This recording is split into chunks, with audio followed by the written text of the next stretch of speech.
Hi, everybody. I'm Nick. It's a huge honor to be here. Thank you for having me. I haven't been at every PDF since the first one. I was like an infant in this space then, but I've tracked it since then, and to be here among all of you is a real honor. Maybe half the people in this room I feel like are my friends. The other half are people I should be friends with. So, hello, friends. Hi. Hello. All right.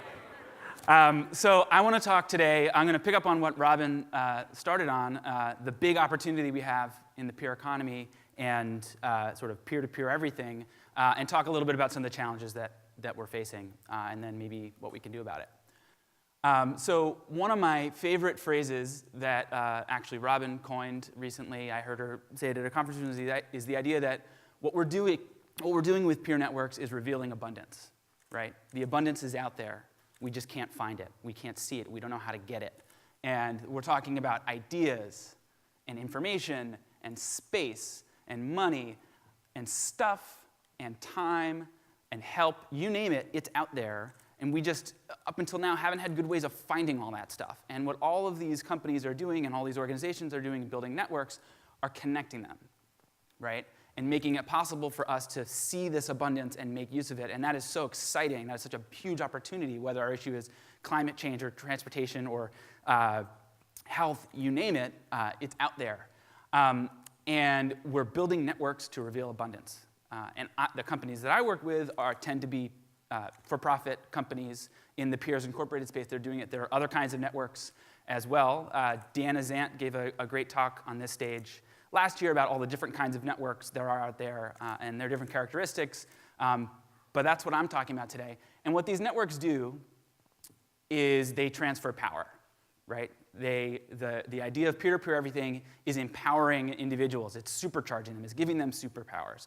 And all of these platforms and networks that do things this way are powered by us, right? They're networks of us. And that's maybe kind of obvious, but it's also awesome. And that newfound power is what making all kinds of new things possible, and it's just so exciting. But anytime you move power around, we have challenges.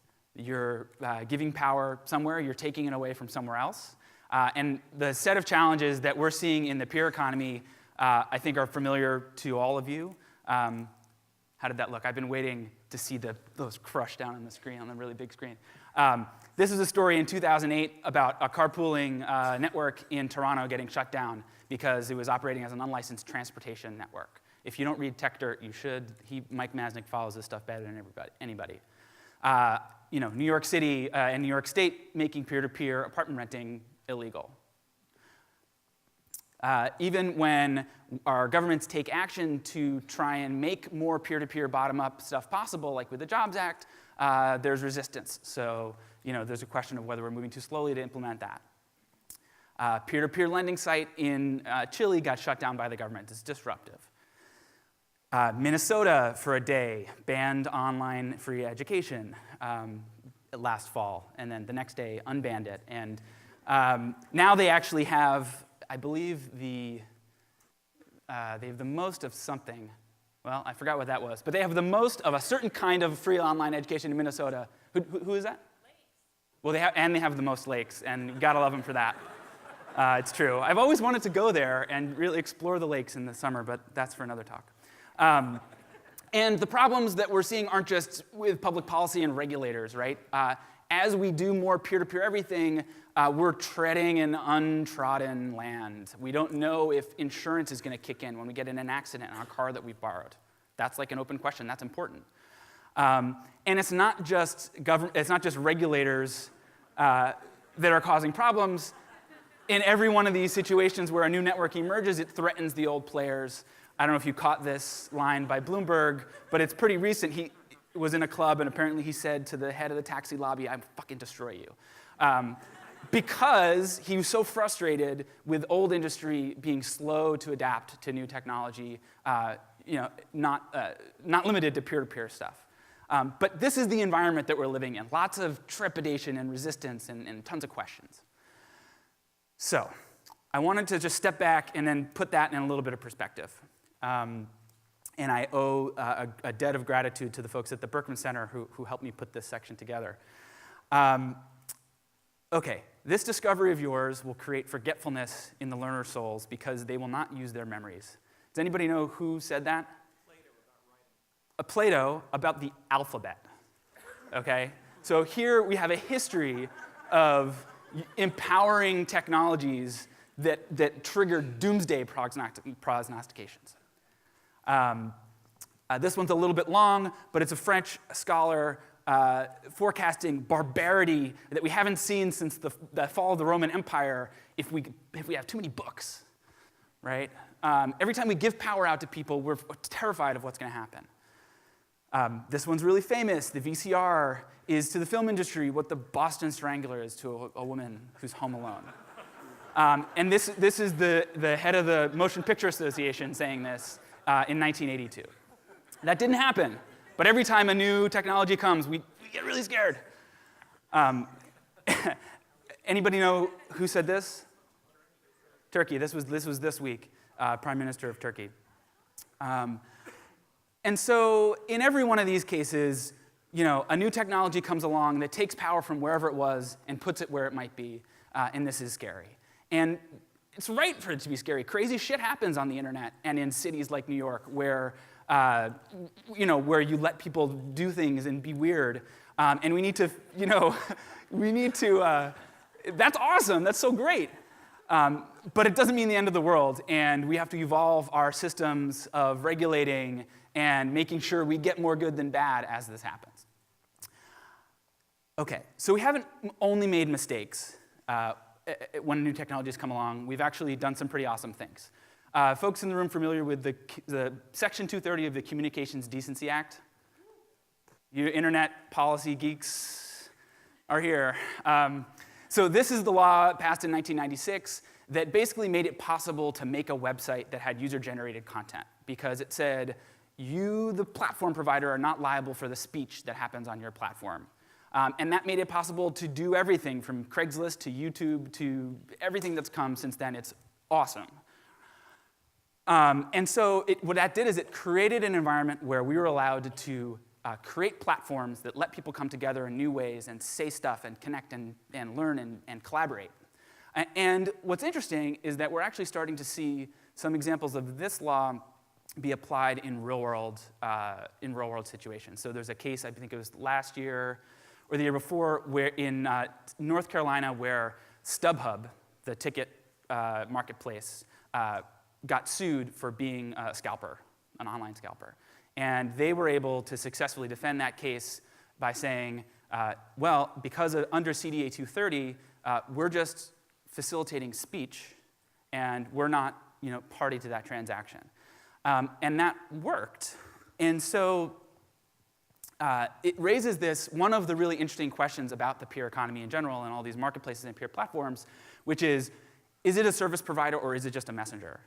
And what does that mean, and how do we feel about that? I think that's a fascinating policy question. CDA 230 specifically applies to computer networks. So that's one of the kind of quagmires in the peer economy, is that it's not clear what these platforms are. Someone once said to me that they didn't know if Airbnb was a hotel or a phone book or a real estate agency, right? And then how do you regulate it if you can't really tell what it is? Or is it just an information processing platform? And just last week, I think it was, Sidecar was able to strike a deal with the California Public Utilities Commission, allowing them to operate as a peer-to-peer ride-sharing service. Part of the agreement was that they would be treated as an information processor, not as a transportation processor. So that's interesting. And we have CDA 230 to thank for that. And it's worth thinking about what are the other opportunities that we have to create policy frameworks that can allow peer-to-peer everything to flourish. So I want to talk briefly about the opportunity. I think as Robin was getting at, there's the potential for us to solve all kinds of problems using peer networks. It's not just fluffy, easy to tease about Silicon Valley stuff, like getting rides in expensive cars. There's hard problems that we need to solve, and we can use these techniques to solve them. So how do we do that? And I have a couple of things that I want to put out there. And my background is that I'm more of I call myself a professional amateur. I don't know anything about anything, and I'm really putting this forward for you all to help me with it, and with all the other groups that I'm working with. So one idea is that there's a lot of potential in peer networks to tackle the hard problems that we're trying to tackle within our public institutions, right? So Airbnb used their platform to help people get housing after Hurricane Sandy. That's a sort of normal use of this platform to accomplish a public goal in a really interesting and important way. Etsy has teamed up with cities to help do training for entrepreneurship, right? Etsy's a peer-to-peer marketplace platform, but wait a second, there's this workforce development thing. That's really cool. Waze, I heard that they contribute more pothole reports than all of the civic apps combined. That's kind of awesome. And then you have platforms like Simple Energy, which is a social energy reduction app, Science Exchange, which helps us reduce the cost of doing scientific experiments by using a peer-to-peer model, Asmopolis, which is helping use a peer model to improve our health in inner cities. These are all platforms that are specifically designed to do really big, important, world-changing things. So this is not trivial.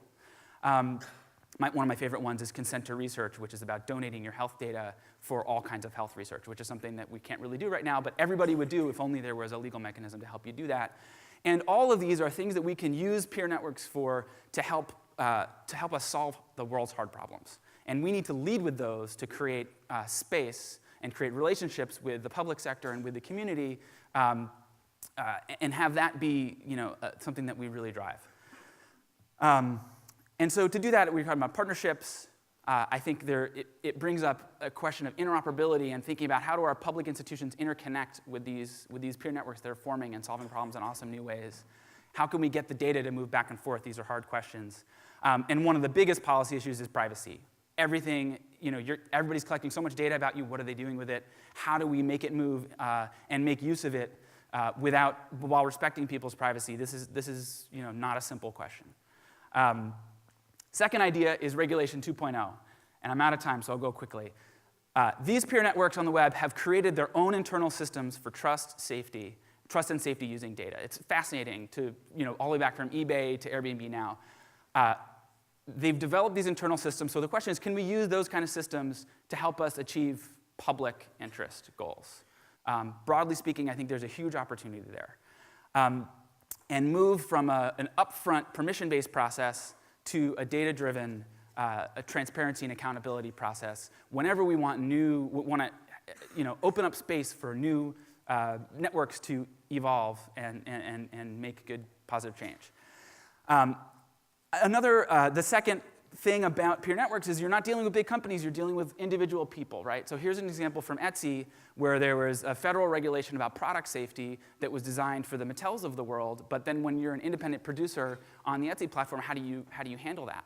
And so a Regulation 2.0 approach has to take into account that we've taken things that were big and we've split them up and made them very small. And now we have to create systems that can work with that. And then the last idea is that these web networks that we're building are really like communities and governments in their own right? So when I think about the policy issues that we need to address and work with to help peer networks flourish, it's not just the public policy environment, it's also how are these networks treating their citizens and their members. And we like to think and we hope that the networks that are sustainable and really valuable in the long term are the ones that treat their people, their members, their community with respect.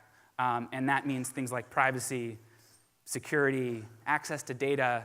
All these issues that are coming up to the forefront right now, I think are pretty critical. And really, if we're talking about networks as a kind of structure that can break power and give it out to the people, we also have to think about what that means internally.